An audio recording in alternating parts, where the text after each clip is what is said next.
All right, rise up. Gambia One family, this is Brother Marley with a brand new phone. Finally, I have a phone. Yes. So now you can actually see what I look like. I apologize for how I look, but what are you gonna do? It's Brother Marley again. I'm over at the beach down in Bruffa. The sea is just about to come in and mess up my shoes. People are out on the beach doing their evening exercises and stuff. And that got me thinking about exercising. Back in the UK, I used to do a lot of bike riding. I lived in southeast London, but I worked over in northwest London. And I would ride a bicycle, to work, just to help me with the fitness and so on.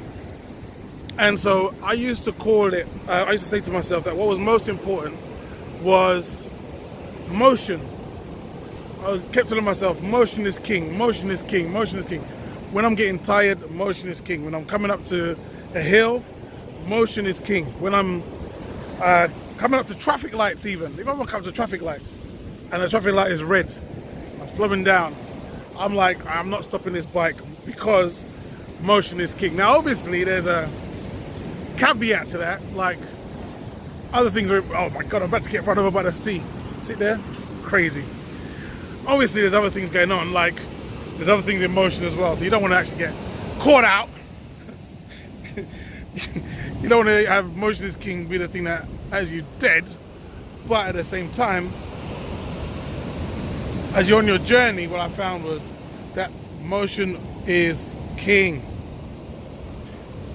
And what we've been dealing with as a human race, even for people outside of our race, as a human race, what we've been dealing with is like a full stop on what we can do, our plans, So many people. This bar, with my fingers, there it is. This bar here, right, is owned by a couple who have another bar like a few miles down the beach, through the beach that way. And they decided to take all their earnings for the last couple of years and put it into building this bar.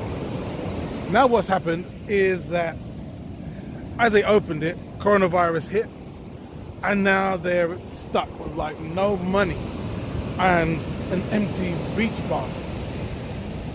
Reason being that this coronavirus has just kind of like caught loads of people out. And I know that if you're watching this video, there's a good chance that you may have been trying to come over here and circumstances has stopped you. Well, I'm here to tell you that motion is king. Like, don't stop your plans to come. And, if it is to come to Gambia or to go to Ghana or, somewhere else, it's all magical, it's all wonderful. They all have their good parts and their bad parts. But what is vital is that you don't give up your journey. You see, can I get a bit esoterical with you for a second? You see, the way I see it, it's like we live in a pond, right? And you can call the pond the universe, reality, whatever. But we live in this pond. And what we do is that as we're like making moves or thinking about doing something, that creates a ripple in the pond. Now, we're not the only people in the pond, right? There's other people as well making ripples and so on and so forth. And if we're not aware and careful about what we are saying and what we are doing, we'll either increase the ripples in the direction that we want, or decrease, or even have them come back away from where we want to go. So let's say, for example, you're always saying, I'm making moves to, retire to Gambia, right? That's what I'm doing. I'm going to retire to Gambia. That's my plan. All right. What do I need to do? First thing I need to do is save up some money. So you start saving up some money. But then a big bill comes. So you take the money from where you're saving and you put that towards something else. So you've been creating ripples to get you to Gambia, to get you to get to the thing you want. And then you've actually gone backwards and said ripples saying, yeah, I ain't going no Gambia because I'm too busy trying to take care of other bills. If, for example, you're saying, even in your speech, if you're like, yeah, I'm going to Gambia or to Ghana, one of these other places,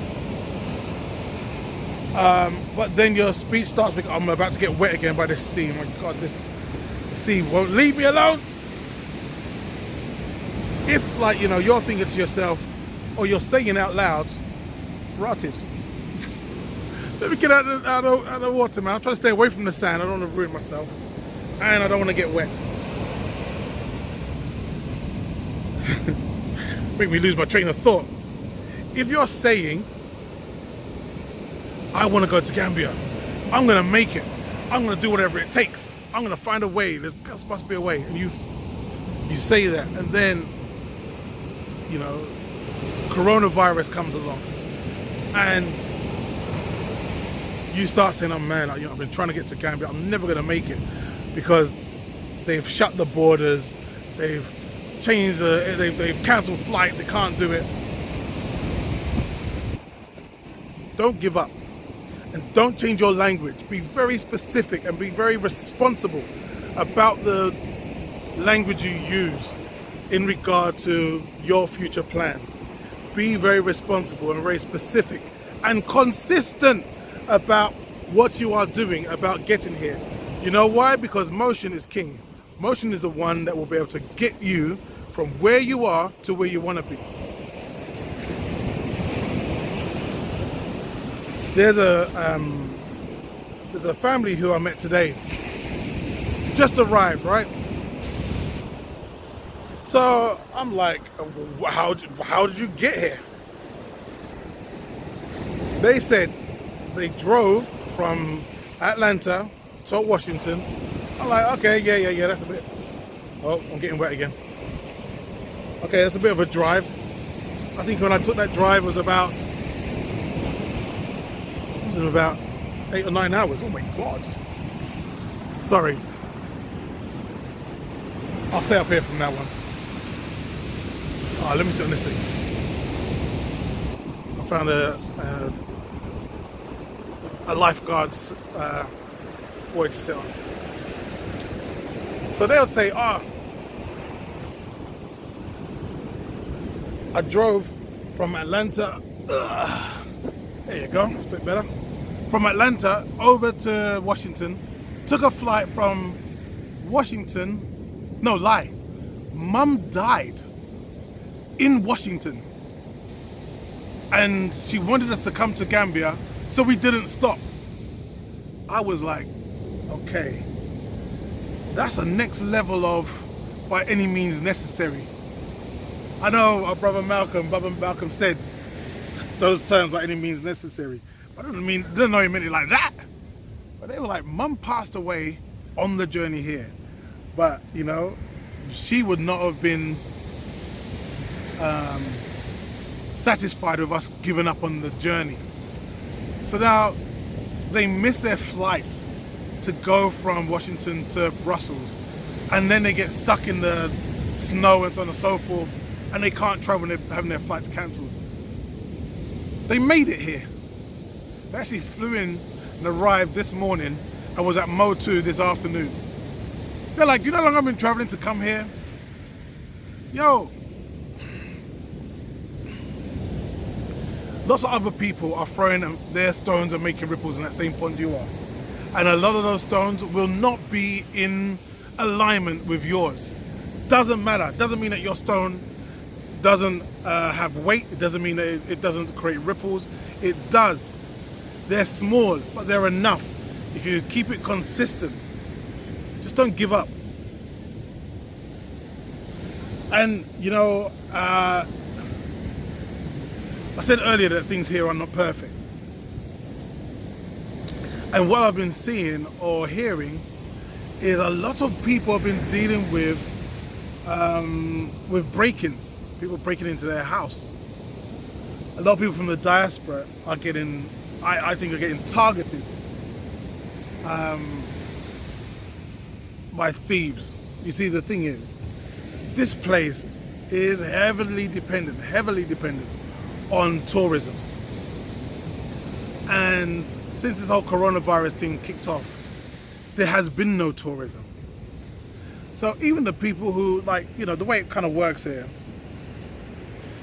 you have a bunch of big hotels and so on and so forth who are, you know, having thousands of staff among them, and that staff member will, it's not like, you know, a nuclear family like they have in Europe or in America. It's an extended family. So that person's salary is paying for a good 10 people for them to live. So those people are suffering. And those staff members have to get to work. But now they're not going to work. All the taxi drivers that were going up and down, taking these people to work, are not working. So all the mechanics that were fixing those taxis are not working. And the people who pump the gas at the petrol station, there's no cars, there's hardly not as many cars on the road to pump as there was during the season time. So people are hurting because of this COVID is having a huge effect on the tourism industry and is having massive ongoing effects to the rest of the people in the country. And when people get hungry, then you can expect an increase in crime. So I'm hearing about people getting broken into. I'm hearing about people who are, you know, Sister Phoenix was talking about her phone getting taken from her.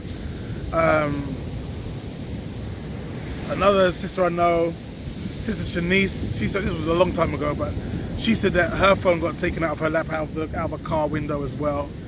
A member of staff, she had her phone stolen while she was here at the beach. You know, one brother was talking about people coming in his house while he was sleeping. Another sister said that people came in her house while she was sleeping.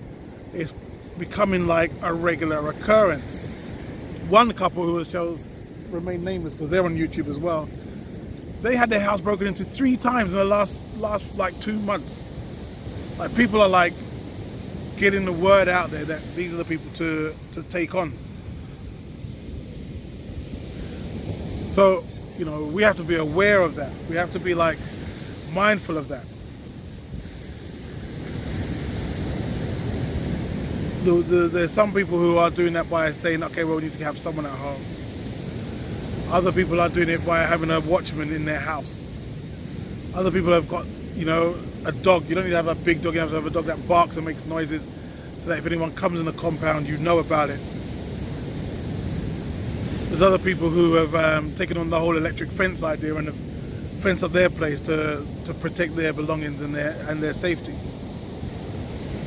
So things aren't easy. I wouldn't want people to come here thinking this is like a paradise. It looks like paradise. I'm in a t-shirt. The sun is going down. The sunset is very beautiful.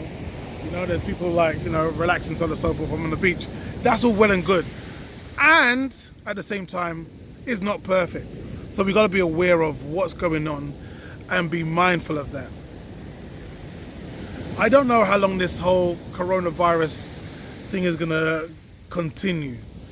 You know, the mainstream media have been putting out things saying, they said that, this was the BBC, they said that countries that have a lax relationship to the rules are experiencing the worst numbers of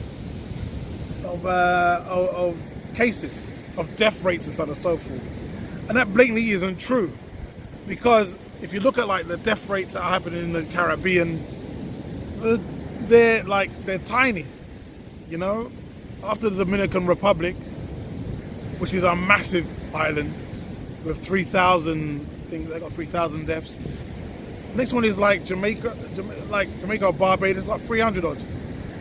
So it's kind of like, you know, and here, again, I don't know how many, but I know it's not more than 100 people have been tagged as died from this virus. Many people have had it, but you know, they get on with life and they're doing what they got to do.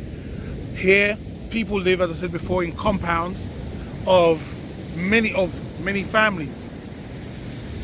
When it comes time to eat, everyone doesn't have their own knife and fork and plate to eat from. They have a family bowl and the whole family will eat out of that. The staff at work, they'll have a bowl and they'll eat out of that. So it's like, if this virus is out there, like they're saying it is, then it is traveling up and down all through this country. But no one's dying from it here. Not like the way they're showing. So there's propaganda going out there, but even the propaganda is now saying that now that people are taking the coronavirus, numbers are starting to go down drastically as well. So things may make a change here. There may be a tourist season one day soon, which may mean that there will be less in the way of crime and violence. But beware of that if you are coming over. Be aware of that. Look at getting a drive, you know, like one of those kind of like vicinity, what are they called? They're like a vicinity alarm for your driveway. You get them on Amazon, they're very cheap. But it just means that you can set up a pack of those outside your house and you know someone's in your compound before they even reach your front door. If you're coming, bring me one as well. I need one. Bring me a pack as well. I need some. If you do, find me. I'll give you the money back for a fine, no problem. But I need one. So if you do, please.